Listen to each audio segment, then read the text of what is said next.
Basketbalisté Sokola Karviná se na závěr své veleúspěšné sezóny pokusili získat pro Karvinou druhou ligu košíkové mužů. V baráži se utkali s Cčkem opavského velkoklubu, ověnčeného několika tituly vítěze basketbalové soutěže Matony MBL. V opavském družstvu také nastupovali 3 hráči, kteří již nejvyšší soutěž okusili. Mladé karvinské družstvo, vedené trenérem Romanem Hamrusem, v prvním utkání na domácí palubovce zvítězilo 83-73 a vezlo si do Opavy plusové skóre 10 bodů. Všem však bylo jasné, že úspěch v Opavě v jejím domácím prostředí a za povzbuzování silného fanklubu bude velmi těžké.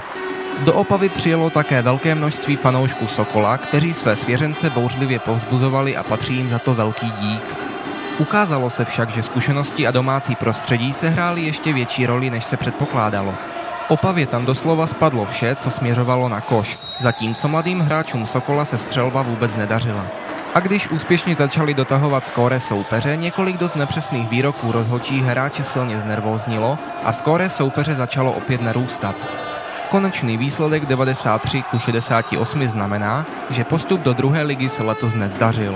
Karvinští hráči však zanechali velmi dobrý dojem a pokud se budou družstvu vyhýbat zranění, je postup v příštím roce více než reálný. Letos družstvu citelně chyběl dlouhodobě zraněný Jindřich Visla, který však již plně trénuje. Se sezónou však celkově může být Roman Hamrus, šéf oddílu a hlavní trenér, velmi spokojen.